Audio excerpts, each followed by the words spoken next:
Bonjour à tous et bienvenue. Donc, comme vous le savez, aujourd'hui, on va parler de Vault d'HashiCorp et comment devenir un ninja.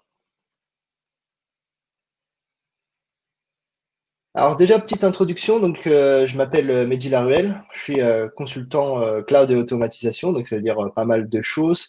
Sur la partie cloud, notamment, je suis plus orienté sur AWS et l'automatisation plus sur HashiCorp, comme on peut le voir.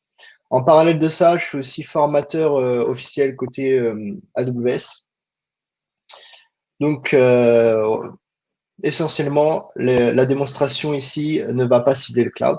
Voilà, c'est bon à savoir. Donc, je travaille pour la société Revolve. Donc, si vous vous demandez qui est Revolve, Devoteam Revolve, alors c'est anciennement D2SI. Donc, D2SI devient maintenant Devoteam Revolve. Donc, si vous posez la question comment ça se fait, avant c'était D2SI, etc., c'est parce qu'on a changé de nom récemment. Donc, depuis un mois déjà. Donc aujourd'hui, Devoteam Revolve est basé un petit peu partout en France et aussi notamment à Nantes. Donc aujourd'hui, on a des locaux à Nantes et de temps en temps, je suis même de passage. Donc pour les intéressés, n'hésitez pas à nous ping. On a justement Océane côté Devoteam Revolve qui est présente durant cet événement. Donc n'hésitez pas à la contacter si vous avez des questions notamment. On organise un événement qui s'appelle le Learning Day. Comment bien démarrer avec AWS. Donc, c'est le 24 novembre. Donc, je vous ai mis le lien et le petit QR code pour les intéresser si vous souhaitez un petit peu pratiquer un peu plus la partie AWS. Dans ce talk, on va moins se focus sur AWS et beaucoup plus sur la partie, notamment Vault. Si vous avez des questions durant cette présentation, n'hésitez pas à les poser à l'écrit. J'y répondrai en parallèle. Toutes les démonstrations, vous pouvez les retrouver sur mon GitHub. Donc, vous tapez Mehdi Laruelle et vous serez en capacité, normalement, c'est avec un repo qui s'appelle Vault Demo. À partir de ce repo, vous pourrez accéder donc aux différentes démonstrations, les faire en parallèle ou en avance, comme vous le souhaitez, durant cette présentation. Donc, tout ce que je vais vous montrer, vous pouvez le rejouer. Donc, au programme, qu'est-ce que nous allons voir? Une petite introduction déjà de Vault pour essayer de mieux comprendre l'enjeu de Vault aujourd'hui dans les différentes entreprises. On va voir un peu la partie Ops, ok, à quoi ressemble Vault côté Ops, et pareil côté Dev en fait, à quoi ressemble donc ce Vault en tant que développeur. Une fois qu'on a mis un peu de contexte à tout ça, on va essayer de devenir un ninja et on va faire étape par étape notre apprentissage, notre parcours de ninja. Et enfin, le what next, potentiellement, quelles sont les choses encore qui nous restent à découvrir. Commençons avec une petite introduction. Donc, on va voir pas mal de photos du Japon. C'est des photos de mon voyage, donc de cette année. Donc, pour ceux qui sont voilà, encore confinés, qui ne peuvent pas voyager, je vais vous faire voyager un petit peu au Japon. Donc, le problème ici, c'est que généralement, dans les entreprises, on va retrouver certaines problématiques comme j'envoie un mail aux différentes équipes et dans le mail, je mets username, password. Donc, vous dites bien sûr, c'est pas très sécure et pourtant certaines organisations procèdent de cette façon-là. Même si vous envoyez deux mails, un mail avec l'username, un mail avec le password, la problématique est toujours présente. Vous envoyez les credentials en clair. Deuxième problématique, quand vous envoyez ces credentials en clair, les personnes vont en profiter pour mettre les mots de passe, les credentials dans le code. Et la problématique par rapport à ça, c'est que même si vous sécurisez la partie envoi de mails, de mots de passe, etc., généralement, si vous le donnez tel quel aux différentes personnes, les différentes personnes vont le mettre dans le code où ça va se retrouver sur un repository, dans le pire des cas, GitHub public, et à partir de là, les ennuis commencent. Donc, notre objectif, c'est un peu de sécuriser ça, aussi bien sur le partage des secrets que les rendre ces secrets cachés et cachés. Et donc, pour ça, on va utiliser HashiCorp Vault et Terraform ici, qui va nous aider un peu à configurer, déployer ce qu'il faut. Donc, dans ce cadre-là, Terraform d'HashiCorp, pour ceux qui ne connaissent pas, c'est un outil qui va nous aider à déployer de l'infrastructure, mais aussi à configurer notre Vault, notamment. Donc, c'est deux outils qui sont bien intégrés. Maintenant, essayons de voir Vault côté Ops, ce que ça donne, à quoi ça ressemble. Premièrement, l'architecture recommandée par HashiCorp ressemble à ça. Donc, si vous voulez avoir de la haute disponibilité, vous êtes sur AWS, on vous demande de mettre ça dans une région, au minimum 3 ASI, 3 nœuds, comme ça, si jamais il y a un nœud qui tombe côté Vault, eh ben, vous aurez toujours un autre, enfin, deux autres plutôt, en haute disponibilité. Vault, en fait, va surtout chiffrer, déchiffrer la data, interagir, enfin, vous allez vous connecter dessus, etc. Mais toute la data, en fait, va être stockée ailleurs. Et ce stockage, notamment, va être ce qu'on appelle le storage backend. Ici, le storage backend est Consul. Mais notez que c'est ce qu'HashiCorp vous recommande. Vous pouvez utiliser bien d'autres backends.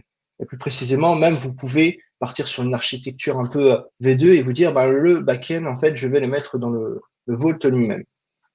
Ce qui change un peu ensuite le design. On passe de 3 nœuds notamment à 5 nœuds. Donc dites-vous, Vault va s'occuper de chiffrer, déchiffrer, vous allez vous authentifier, vous allez faire des actions sur le Vault, mais Vault aura besoin de stocker la data et la data peut être stockée aussi bien dans Consul, dans Vault lui-même ou même ailleurs. Maintenant, comment ça fonctionne? Donc, j'ai mon application qui doit interagir avec Vault pour ses secrets. Première étape, l'application doit s'authentifier auprès de Vault pour justifier qui elle est et ses droits. Vault va retourner un token qu'on va appeler le Vault token ici à notre application. Et à partir de ce Vault token, l'application va interagir avec le Vault pour récupérer ses secrets notamment, ou interagir avec. Pour la partie authentification, on va voir deux types d'authentification, donc plutôt orienté utilisateur, donc LDAP, Radius, Okta, JWT, GitHub.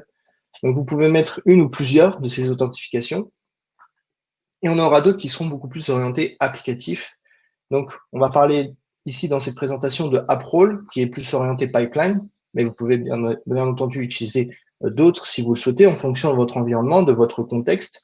Donc, vous pouvez, avec votre application, vous authentifier auprès de Vault avec des certificats TLS, Kubernetes, il y a une authentification type Kubernetes, JWT, tous les cloud providers, donc Azure, AWS, GCP, LDAP et j'en passe.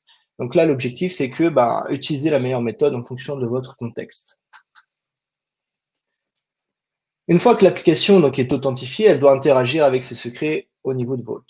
Donc pour ce faire, on a trois types de secrets. On a premièrement les secrets dits statiques. Donc ce sont des secrets que vous déposez sous forme de key value côté Vault. Et c'est ce que nous allons voir dans la prochaine démonstration. Et donc, ils sont statiques, donc la rotation est de votre côté. Vous devez, comme vous les stockez de façon statique, mettre une rotation en place par rapport à ce secret-là. Donc, ça ne change pas d'un key store classique. L'intérêt, si vous utilisez Vault, en tout cas, c'est d'utiliser les secrets dynamiques. Les secrets dynamiques, c'est que vous allez stocker ces secrets côté Vault avec un certain TTL sur le secret. Et quand le TTL expire, Vault va aller supprimer le secret. Et notamment, si vous avez besoin à nouveau de ce type de secret, Vault va vous fournir à nouveau, va en générer un nouveau. Donc, il n'y a pas vraiment de notion de rotation. Disons que le secret en lui-même a une durée de vie limitée. Donc, pour ça, on a différents sous-catégories de secrets dynamiques. Vous allez retrouver des secrets dynamiques de type cloud, donc AWS, GCP, Azure. Donc, pour vous donner un exemple, côté AWS, ça va être Access Key, Secret Key. Vous allez contacter Vault. Vault va aller générer Access Key, Secret Key et va vous les envoyer à votre application avec les bons droits. Au niveau technologie, on va retrouver notamment l'Active Directory, Consul, les bases de données, Nomad, RabbitMQ. Donc, nous, on va se concentrer aujourd'hui sur la partie database. Et on en a d'autres encore, de type PKI, SSH, One-Time Password, etc., etc. Donc, vous pouvez même demander à Vault sur la partie PKI, notamment de lui dire, OK, génère-moi un certificat, puisque j'en ai besoin, par exemple, pour faire tout ce qui est connexion en HTTPS ou autre. Donc, ça peut faire sens. Vault peut devenir un peu votre PKI privé et vous envoyer des certificats à la demande. On peut avoir un système un peu de certificate as a service en interne. Et enfin, le dernier, qui est plutôt encryption as a service, qui va donc avoir deux, donc le transform et le transit. Le transit, c'est ce que nous allons voir dans la dernière démonstration, le transit va consister tout simplement à chiffrer, déchiffrer la data un peu à la volée en passant par Vault. Le transform, quant à lui, va plutôt s'orienter de transformer une chaîne de caractères et si vous avez par exemple un numéro de carte bleue, bah, masquer ce numéro de carte bleue. Comment ça se passe côté Ops du coup? Donc l'Ops va pousser son infrastructure as code pour déployer une infrastructure qui va passer dans un code, enfin dans une CI/CD. Cette CI/CD va processer le Terraform. Le Terraform va déployer cette infrastructure et notamment peut-être une base de données. La base de données va avoir un secret, username, password de la base de données, admin, qu'on va aller stocker côté Vault et créer les policies nécessaires pour que mon application puisse accéder au Vault et interagir avec la base de données par la suite. Maintenant, côté dev, qu'est-ce que ça donne?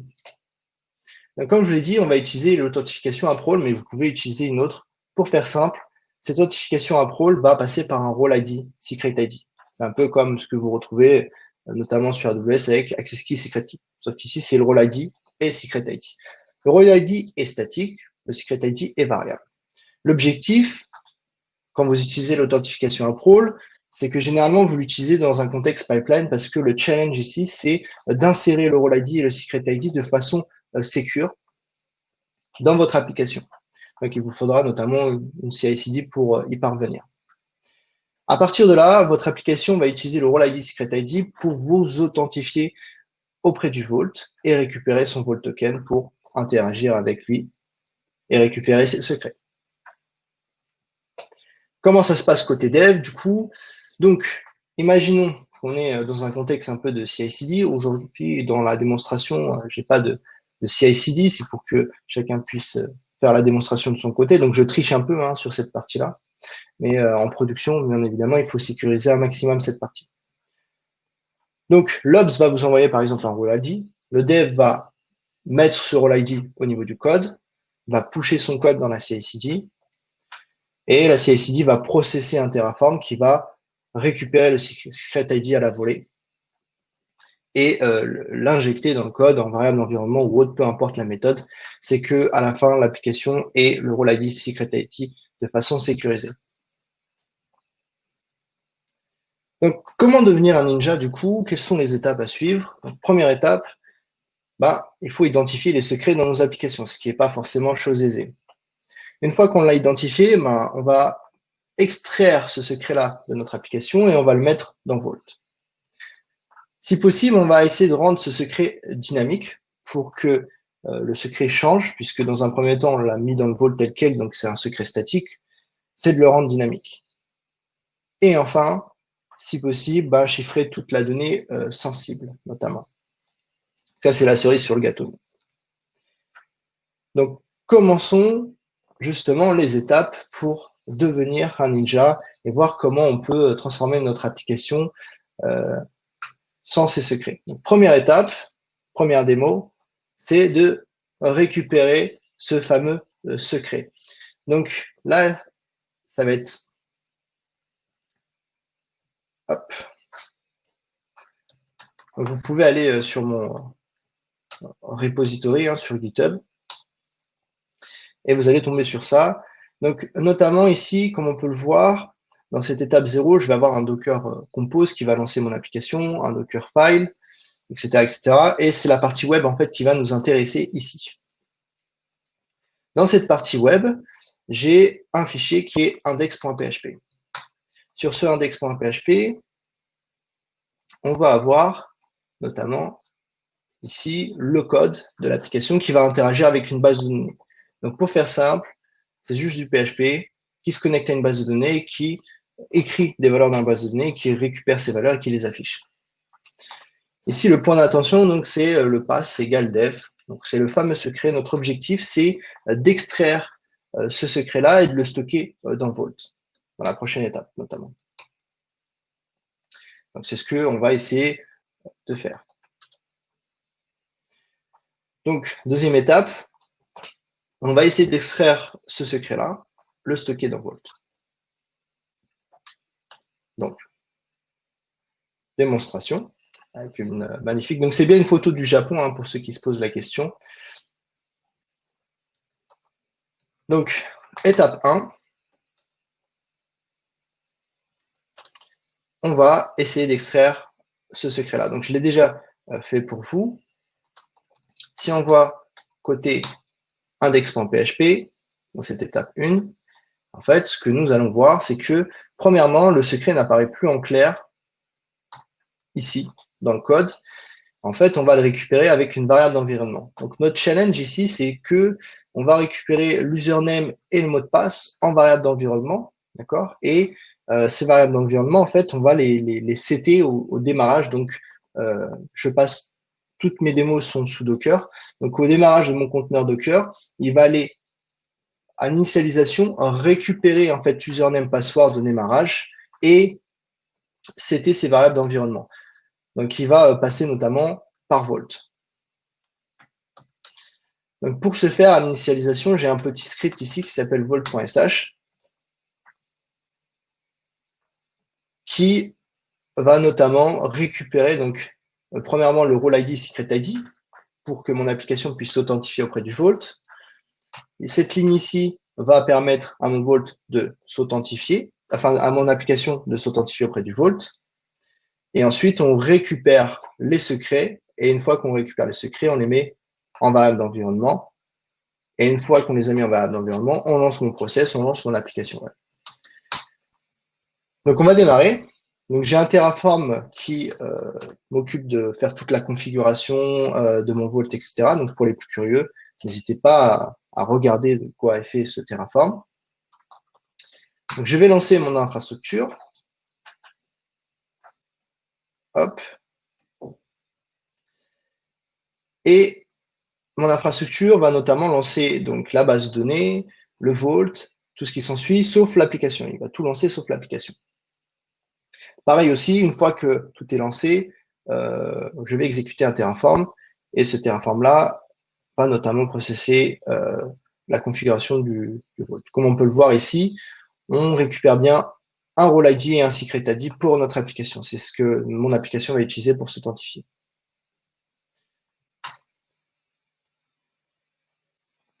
Donc me voilà sur le Vault avec mon super mot de passe pour me connecter dessus. Je vais aller créer un secret qui est pour le moment statique. Hein. Le but, c'est juste d'externaliser ce secret-là, pas qu'il se retrouve dans le code, mais plutôt dans le Vault. Donc username, password, hop, je save et on est bon. Là, j'ai stocké mon secret côté Vault.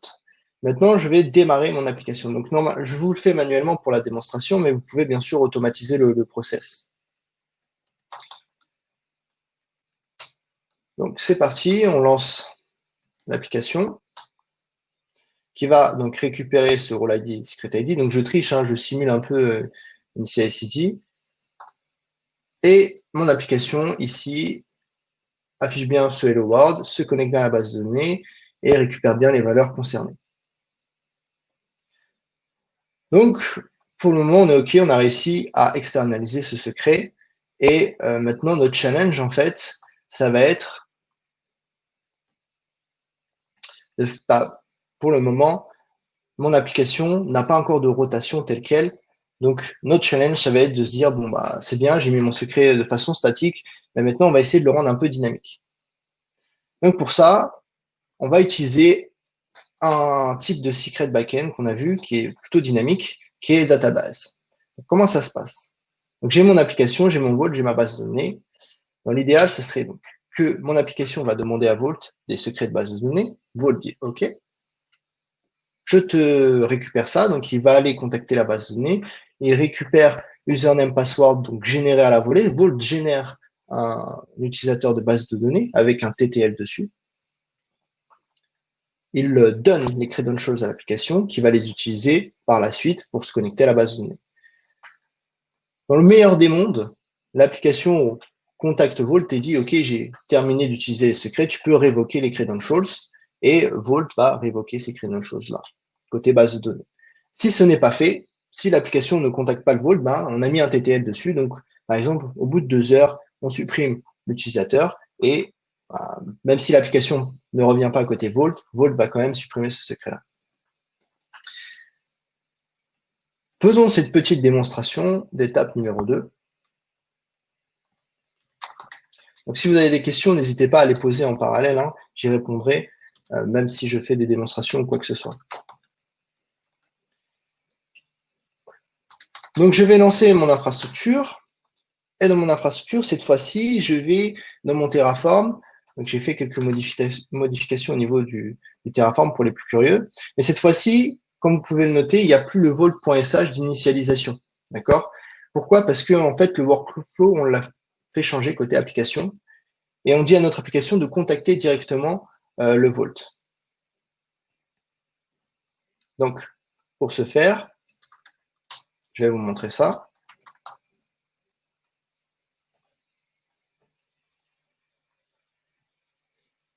Comme vous le voyez, là, ici, j'ai directement mis les call API. Donc, je suis passé par un curl en PHP. C'est juste pour montrer à tout le monde que c'est juste des curl API. Vous pouvez passer par un SDK, vous pouvez passer par le SDK de Vault. Ça ne change rien.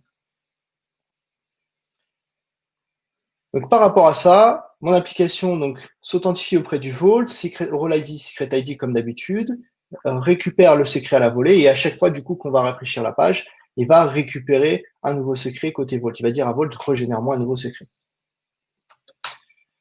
Donc, qu'est-ce que ça donne côté Vault? Du coup, on a ici un nouveau secret engine qui est à Paris et qui, du coup, je n'ai pas accès là-dessus, donc j'ai même pas besoin de savoir le secret tel quel. C'est Vault qui va s'occuper de tout ça pour moi. Donc, ça va être transparent. Donc, je vais lancer mon application. Donc là, je suis dans le mauvais directory, je suis dans le web.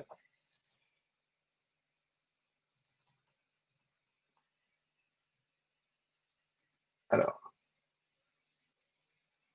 si il va bien arrêter le process.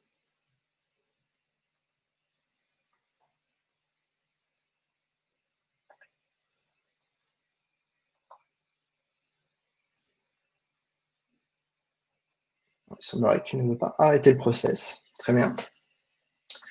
Donc, on va ouvrir une nouvelle fenêtre.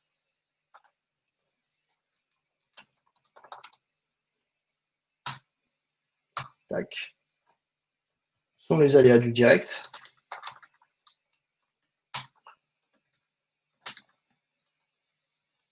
Et donc, je lance mon application. Et je rafraîchis. S'il va bien. Et voilà. Un peu trop rapide. Et en fait, à chaque fois que je vais rafraîchir la page, à chaque fois, Vault va aller générer un nouveau utilisateur, un nouveau mot de passe, etc. Donc là, c'est juste pour la démo. Bien évidemment, vous pouvez juste dire à votre application, bah voilà, tu contactes une fois, tu gardes ça en cache et tu utilises le même utilisateur pendant, par exemple, 2 heures, 3 heures ou une journée. Là, pour des fins de démo, c'est juste pour vous montrer que, voilà, à chaque fois, l'application peut aller contacter Vault et Vault va générer un nouveau. Donc, qu'est-ce qui se passe côté Vault? Donc, on va le voir. Hop, je me reconnecte avec mon super mot de passe. On va voir au niveau, en fait, des credentials qui génèrent au niveau base de données, à chaque fois que je rafraîchis, on a à chaque fois un nouveau utilisateur. Donc, je vais rafraîchir une fois et on va avoir une 6e entrée qui va, décidément, qui va apparaître ici. Donc, c'est dynamique. Je ne connais même pas le mot de passe. L'application utilise un mot de passe et un utilisateur aléatoire généré par Vault. Et donc, en fait, on est dans un process où même nous, en fait, on ne connaît plus le secret, l'application ne connaît plus, et à chaque fois, l'application a besoin d'un secret, Vault va générer un secret as a service. Donc, plutôt pratique là-dessus.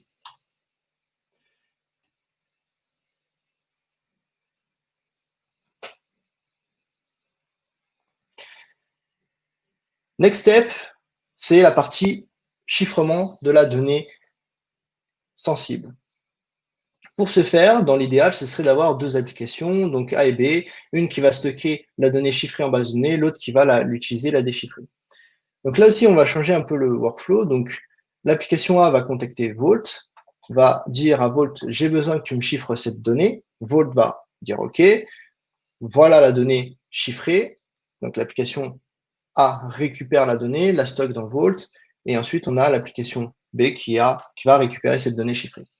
Celle-ci doit déchiffrer cette donnée, donc elle va contacter Vault pour lui dire déchiffre-moi la donnée, et Vault va déchiffrer cette donnée-là.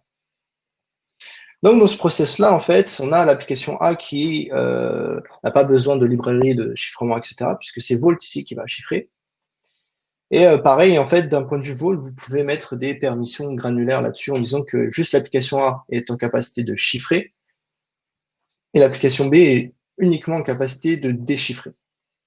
Vous n'êtes pas obligé de donner les droits chiffres, enfin, qui peut chiffrer et déchiffrer à la fois en même temps. C'est comme vous le souhaitez, c'est granulaire. Donc, normalement, on a une petite démo. Vous pouvez accéder à cette démo-là pour reproduire un peu la chose.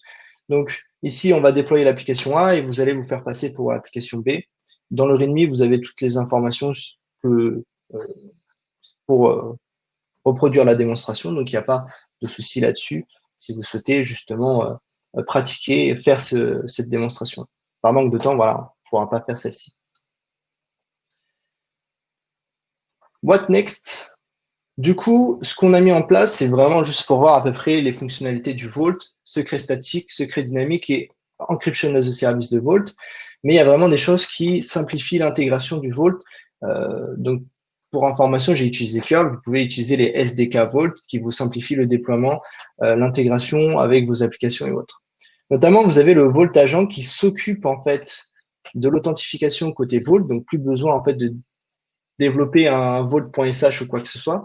Le Vault Agent va le faire pour vous et va renouveler ce token-là de temps en temps. Donc, gérer tout ce cycle d'authentification côté Vault. Il y a aussi EnvConsul ou Consul Template qui vont aller, EnvConsul, ça va récupérer les secrets dans Vault et les mettre en variable d'environnement. Et Consul Template va tout simplement, vous allez avoir un template de secrets, des credentials par exemple, un fichier credentials. Et Consul Template va récupérer les secrets dans Vault et va templatiser votre fichier en question. Donc, plutôt pratique si vous avez une application qui va lire ces secrets dans un fichier.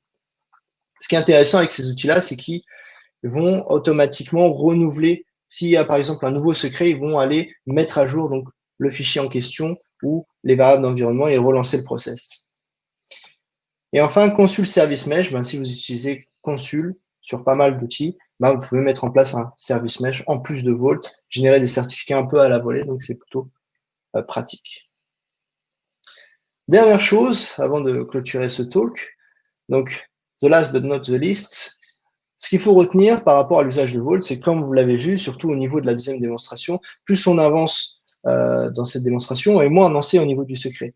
Et donc, si vous voulez en fait sécuriser un maximum votre application, votre organisation, etc., il faut arriver dans un process où vous automatisez le process, où les applications vont contacter le Vault et Vault va donner les secrets un peu as a service, secret as a service. L'objectif du Vault, c'est qu'il soit secret as a service et que plus personne ne connaît le secret en lui-même, que ce soit l'ops, que ce soit le dev, etc. Même l'application. En fait, l'application, si elle a besoin d'un secret, elle va contacter le Vault et Vault envoie ce secret-là. Voilà la moralité de la fin. Donc, faites en sorte de jamais distribuer les secrets, même à vous qui êtes admin. Personne ne doit connaître ces secrets. Donc, on arrive à la fin de cette démonstration. Donc, si vous avez des questions, n'hésitez pas à les poser. Donc, pour ceux qui se posent la question, c'est quoi les picture credits ici? C'est juste les photos que j'ai utilisées. Donc, d'un collègue qui s'appelle Christophe Gasmi, qui a son Instagram. Il fait de très belles photos du Japon. Si vous voulez continuer votre visite du Japon, vous pouvez faire un tour sur Instagram.